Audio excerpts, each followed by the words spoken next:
Jonathan here with Darrow Kia Madison. A question I get asked a lot is, what are your rates? And the answer is complicated.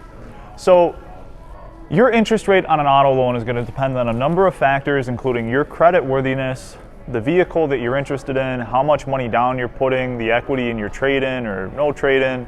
There's a lot of things that go into it, and we have a very strong finance team who knows what they're doing and can look at a given credit situation, equity situation, vehicle of interest, and know which bank is likely to do what. Another thing to consider is, as you might have noticed or read about, rates are starting to go up. They're still historically and relatively low right now. Over the course of the year, I would expect that to start changing. So if you're interested in finding your next vehicle, there's not a good reason to wait. Again, they're only starting to go up, and there's never been a better time to buy with the incredible trade-in values we have right now. And again, historically and relatively low interest rates. Shoot us a call or stop by today, and we'll help you find a vehicle and a loan package that makes sense for you and your needs.